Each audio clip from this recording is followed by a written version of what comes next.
Main मुद्दा मेरे हिसाब से बेरोजगारी है कि जब एक नवयुवक पढ़ के शिक्षित होकर के निकलेगा और उसको कोई रोजगार नहीं मिलेगा तो स्वाभाविक बात है इधर लूट खसोट करे।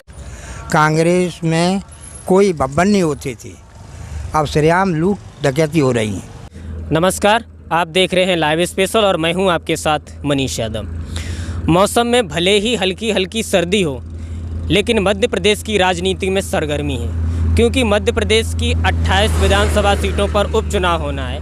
अब ऐसे में देखना ये है कि कांग्रेस पार्टी अपने खोए हुए जनाधिकार को पुनः प्राप्त कर सकती है या नहीं। लेकिन दूसरी तरफ ग्वालियर संभल संभाग में ज्योतिरादित्य सिंधिया की साख भी दांव पर लगी है।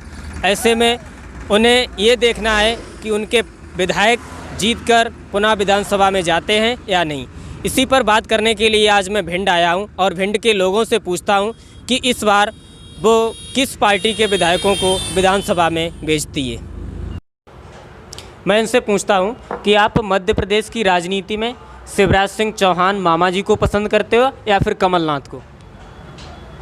देखो, अपन तो किसी को पसंद नहीं करते। जो अपना काम करे अपन उसको पसंद करते हैं। जनता के लिए काम करे और जनता के लिए काम करे अपन उसको पसंद करते हैं। व्यक्तिगत तौर पे किसी को पसंद नहीं करते। आपका कहने का मतलब आप व्यक्तिगत तौर पे किसी को पसंद नहीं करते, जो जनता और समाज की भलाई के लिए काम करे आप उसे पसंद करते हो। फिर भी कोई एक ऐसी योजना कमलनाथ की या शिवराज सिंह चौहान की जिससे आप बहुत ज़्यादा प्रेरित हों? शिवराज सिंह चौहान जी की योजना है लाडली लक्ष्मी योजना, बच्चियों के लिए। वो ज्योतिरादित्य सिंधिया का अचानक कांग्रेस पार्टी को छोड़कर भारतीय जनता पार्टी में शामिल होना, ये उनके लिए राजनीतिक दृष्टि से कितना फ़ायदेमंद हो सकता है? देखिए, हर आदमी जब जाता है पार्टी में तो उसकी कुछ इंडिविजुअल उसकी मतलब आकांक्षाएं रहती है। अब वो अगर पार्टी में आए हैं तो अपना कुछ सोच के आए होंगे। जो भी उनके बीच में समझौता हुआ होगा पार्टी के बीच में, अपना बीजेपी हो या अपने ज्योतिरादित्य सिंधिया हो, तो वो उनका बीच में जो हुआ होगा और उनकी जो कुछ आशाएं होगी जो फुलफ़िल नहीं हो रही होगी, उनकी जो एजेंडा होगा वो फुलफ़िल नहीं हो रहा होगा कांग्रेस में, इसीलिए वो वहाँ कंफर्टेबल नहीं थे, तो वो अपना कुछ सोच के आए होंगे। ये चीज़ क्या ज्योतिरादित्य सिंधिया को भारतीय राष्ट्रीय कांग्रेस पार्टी में वो सम्मान नहीं मिल पाया जो कि अब उन्हें भारतीय जनता पार्टी में मिल रहा है? हाँ, मुझे ऐसा लगता है कि नहीं मिल पा। गरीबों के कार्ड नहीं है, जबरदस्तों के कार्ड हैं। कौन से कार्ड? Ration card? हाँ, राशन कार्ड जो ले दे के होते हैं और गरीब जांच कर ली जाए मीडिया द्वारा, क्या हैसियत है, क्या जिनकी वो है, दुमंजला तिमंजला नौकर पेशा हैं उनके कार्ड हैं, और जिले में गुंडागर्दी भी है। गुंडा राज है शिवराज सिंह चौहान की सरकार में, गुंडा राज्य है। और कांग्रेस की जो है के ज़माने में कोई गुंडागर्दी नहीं थी। हमको 40 साल 43 साल कांग्रेस में है गई। कांग्रेस में कोई बब्बन नहीं होते थे, अब सरेआम लूट डकैती हो रही हैं, रिपोर्टें नहीं ली जा रही, यही समस्या है। इस बार आपको क्या लगता है कि विधानसभा के उपचुनाव में कांग्रेस पार्टी को ज़्यादा सीटें मिलेंगी या भारतीय जनता पार्टी? कांग्रेस को ज़्यादा मिलेगी, कांग्रेस को सब जगह से मिलेगी। ये लोग जो बब्बर करके डाल लेंगे ज़बरदस्ती, नहीं कांग्रेस राजी बाजी से कांग्रेस आएगी। ज्योतिरादित्य सिंधिया के कांग्रेस पार्टी को छोड़कर भारतीय जनता पार्टी में शामिल होने से उनको क्या फ़ायदे, राजनीतिक फ़ायदे होने वाले? ज्योतिरादित्य सिंधिया जी हमारे प्रदेश के राजनीति में अच्छा दखल रखते हैं और बीजेपी में आए हैं तो कोई बिना सोच विचार के तो आए नहीं होंगे। कुछ उन्होंने सोचा होगा, अपना फ़ायदा भी देखा होगा। और कांग्रेस में जब से उनके पिताजी का स्वर्गवास हुआ है तब से वो सांसद बने हैं, तब से वो कांग्रेस में थे। तो अब वो कांग्रेस में उन्होंने इतना मान सम्मान प्राप्त किया है और फिर भी उस पार्टी को छोड़ के आए हैं, तो कहीं ना कहीं उनका उद्देश्य कुछ होगा। अब चूँकि वो राजनीतिक लोग हैं, उनकी अलग सोच रहती है, लेकिन कहीं ना कहीं फ़ायदा तो सोचा होगा, इसलिए वो नहीं, ये भारतीय राष्ट्रीय कांग्रेस को छोड़कर भारतीय जनता पार्टी में आने के पीछे उनकी कुछ तो वजह रही होगी, तभी तो वो कांग्रेस पार्टी को छोड़कर भाजपा में आए। आप इस मुद्दे को किस तरीके से देखते हो? अब वो प्रदेश की राजनीति में उनको जो सम्मान प्राप्त नहीं हो रहा था, शायद इससे वो दुखी थे और उनके समर्थक विधायकगण भी इस बात से दुखी थे कि हमारे नेता को जो तवज्जो मिलनी चाहिए प्रदेश स्तर पे वो शायद नहीं मिल पा रही थी।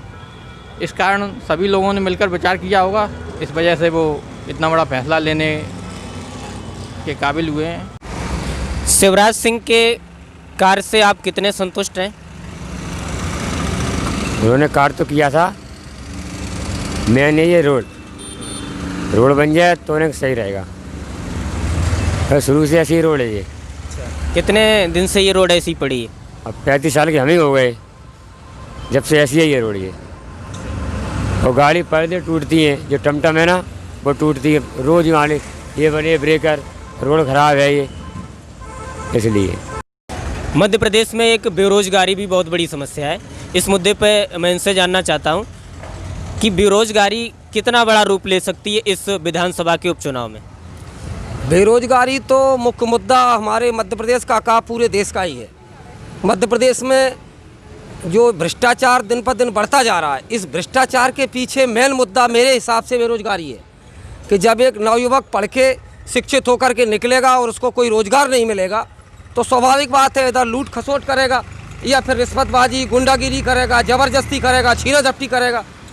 तो ये समस्या तो अभी तक बहुत डेंजर समस्या, खतरनाक समस्या बढ़ती जा रही है बेरोजगारी की। सरकारें इस पर ध्यान नहीं दे रही।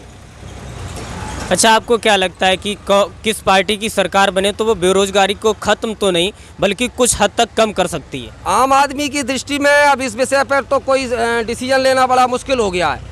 कांग्रेस सरकार बन जाए या भारतीय जनता पार्टी की सरकार बन जाए, उच्च स्तर पर तो सारी प्रक्रियाएं होती रहती हैं, लेकिन बुनियादी स्तर पर ग्रामीण स्तरों पर छोटे छोटे शहरों में ये बात नहीं आ पाती, ना कुछ हो पाता। अधिकारी मुख्यमंत्री लोग बड़े स्तर पर वहाँ पर सब क्लियर कर देते हैं, लेकिन छोटे स्तर पर हो ही नहीं पाता, क्रियान्वित नहीं हो पाता। यदि होता है तो भ्रष्टाचार की चरम सीमा है। मतलब कागजों पे हो जाता है लेकिन ज़मीनी स्तर पर कुछ बुनियादी स्तर पर नहीं आ पाता। और अगर आएगा भी तो रिश्वत इतनी है, भ्रष्टाचार इतना है कि साला आम आदमी, छोटा गरीब आदमी उस चीज़ को क्रियान्वयन कर ही नहीं पा रहा। बहुत मुश्किल समस्याएं हैं। क्या लगता है आपको इस बार सरकार बदलेगी? नहीं, सरकार तो मुश्किल है, हमारे हिसाब से नहीं बदल पाएगी, क्योंकि कांग्रेस अपने आप को अपने स्तर पर नहीं रख पाई। कांग्रेस में जो आम आदमी की दृष्टि में कांग्रेस की स्थिति थी वो बड़े स्तर पर कांग्रेस रखने में सक्षम नहीं रही। मध्य प्रदेश में आप शिवराज सिंह चौहान और कमलनाथ की सरकार में से किसको ज़्यादा वोट देना चाहोगे? हम सरकार जो हमारे लिए जो करेगी उसके लिए हम वोट देना चाहेंगे। ऐसे कोई खुले में कोई कह नहीं सकता है, किसी की भी औकात नहीं है।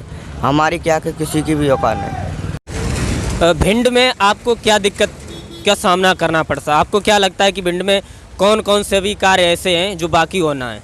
बाकी यार रोड ही ख़राब है।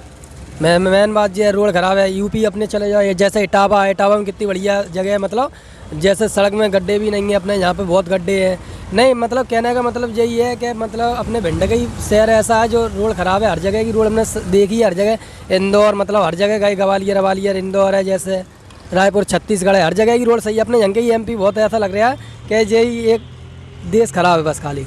अच्छा, आपके कहने का मतलब सिर्फ है कि मध्य प्रदेश में ही रोड ख़राब है, बाकी हर एक जगह हर एक जगह भैया रोड सही है। बहुत सी जगह सही है, जैसे आप कहीं भी चले जाए XYZ, मगर अपने जम पे ही रोड ख़राब है खाली। कहने का मतलब ये है, अगर अच्छी भी गाड़ी लेके आना तो भी 1 महीने में पुरानी हो जाएगी। तो इसके लिए आप किसे जिम्मेदार मानते हैं, शिवराज सिंह को या कमलनाथ को? अरे हम क्या कहते हैं भैया, आप भी बता सकते हो। जब आपको ये वीडियो कैसा लगा कमेंट्स बॉक्स में अपनी राय जरूर दीजिए और चैनल को फ्री में सब्सक्राइब करना ना भूलें।